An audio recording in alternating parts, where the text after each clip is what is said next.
Hey students, this is Dr. Wireman. I just wanted to give you a heads up.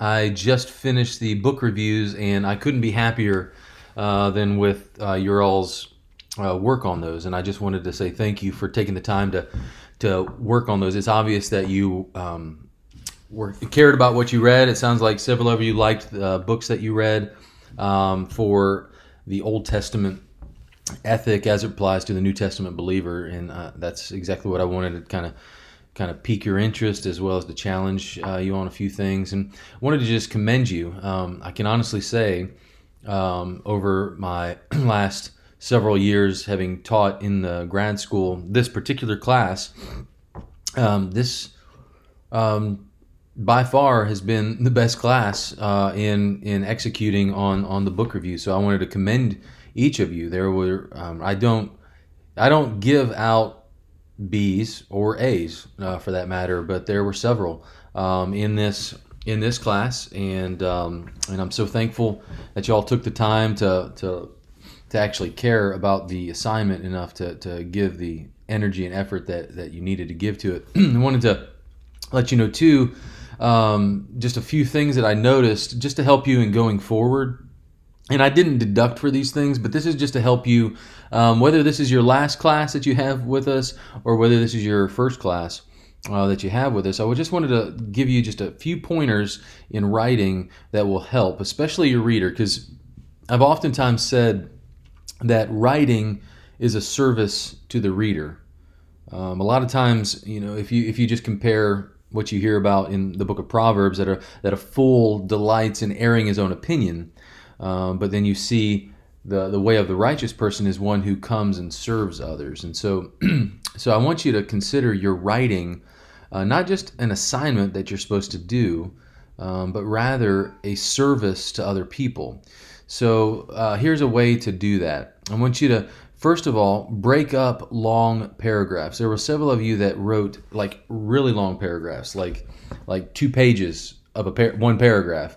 And a paragraph is categorized or is broken up into ideas. And so as you change an idea, even if it's just a same theme, but it's a different nuance of that primary theme, you need to break it up to help your reader, because it's kind of like listening to a sermon that just goes on and on and on one point. You're like, where are we at in this sermon?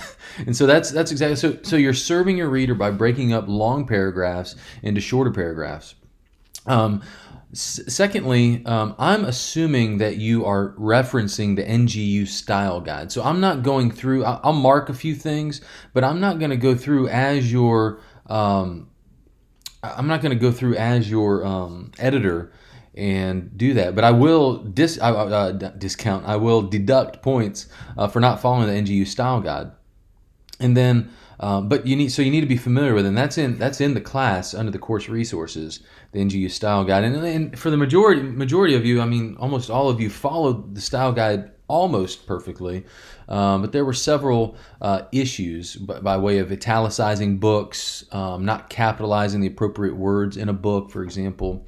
And so I wanted to let you know about that. And then thirdly, I'm only, and I alluded to this just a moment ago, I'm going to only mark 1 or 2 things in your paper because I'm not your editor.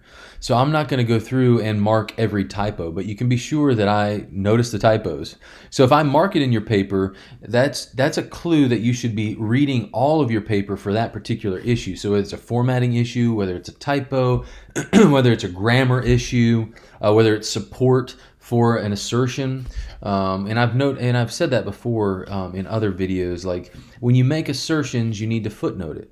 If it's not information that's original to you or common knowledge, you need to give support for it, and not just, oh, everybody knows that Dr. Wireman's the best professor in the world. Well, you need to substantiate that. I might like that, but you need to substantiate that with actual information as opposed to an opinion or anecdotes.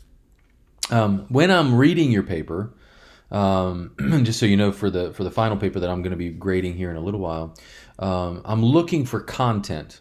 Now, I mark things for the minutia of formatting, typos, which all go into your grade, But the lion's share of what I care about is content.